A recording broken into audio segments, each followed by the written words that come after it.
The story of Kirk Kerkorian is one of those classic rags to riches stories.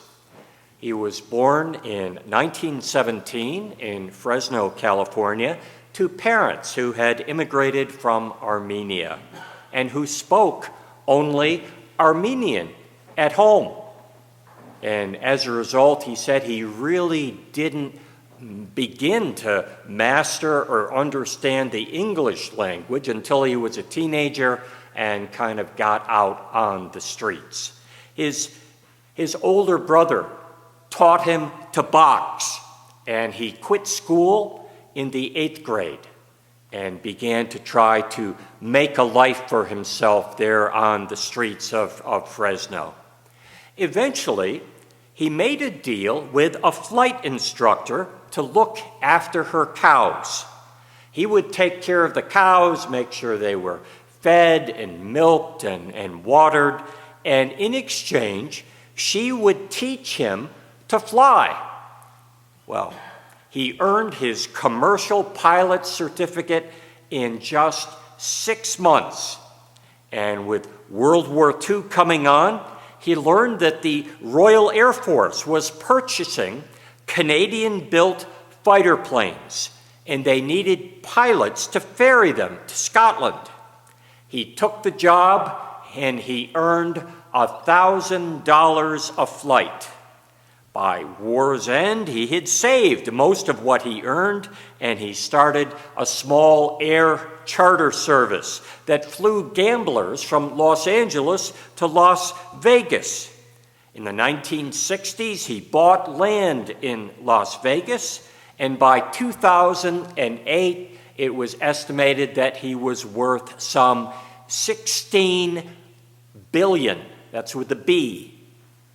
He certainly was a very hardworking man. He had skills, he had intelligence, he had abilities, he was very successful. But you know, it would be a mistake to say that he had had a great life. His third marriage was to a woman who was 48 years younger than he was. Now, I mean, you think about that. That would be like marrying your grandfather. The marriage only lasted 1 month. And despite a prenuptial agreement, in the divorce, she was apparently after the same thing she was after when she married him. She wanted money, and lots of it.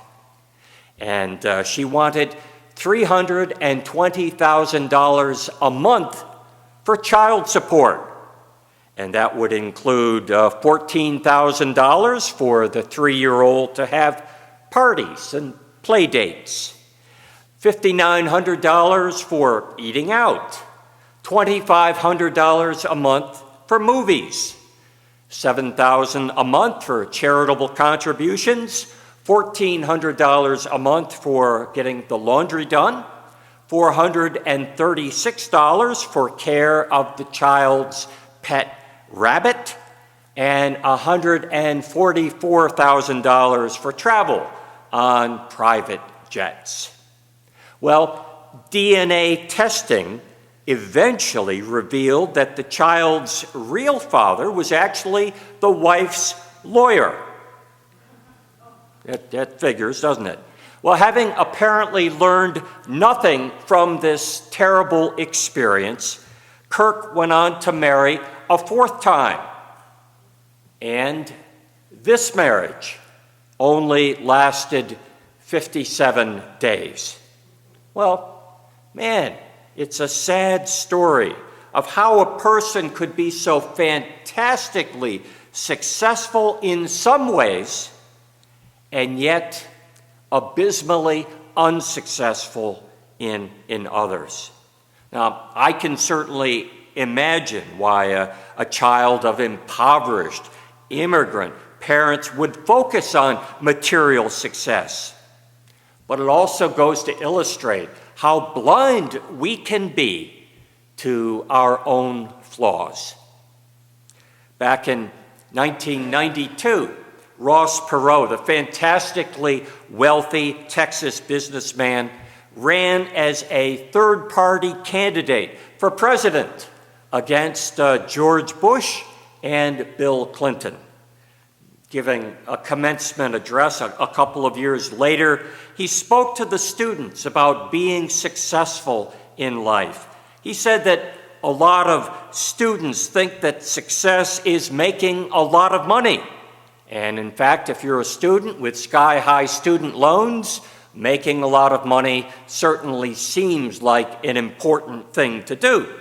But Ross said, no, you're on the wrong track. He said, I have personally known many people who were among the wealthiest people in the world, and a huge percentage of them are very unhappy. And he said, I'm no happier today than I was as a boy during the Great Depression growing up in Texarkana. Being wealthy is not the same thing as having a good life. He said, where's the joy in just running up the numbers? The joy and the satisfaction come when you can begin giving your money away to worthwhile causes that you believe in. Bill Clinton was the winner in the 1992 election, but winning the prize, becoming president, even the president of the United States, is not the same thing as living a good life. Oh yeah, he was a Rhodes Scholar. He was a very smart individual. But many people think of him as just a loser who couldn't control his own appetites.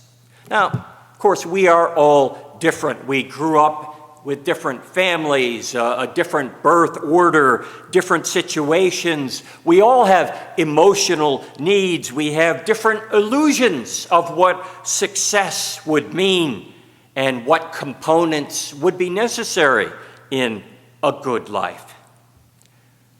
Making a living is so different from making a life. A life that is well lived must be lived for a greater purpose than mere self-gratification. Jesus said, don't store up for yourselves treasure on earth where moth and rust consume and where thieves break in to steal, but store up for yourselves treasures in heaven. The psalmist prayed that God would help him to number his days, to gain the correct perspective about life, and that he, the psalmist, would gain wisdom. Aristotle said that the way to live well is to turn away from our emotional impulses and live with wisdom. We need to be guided by the virtues.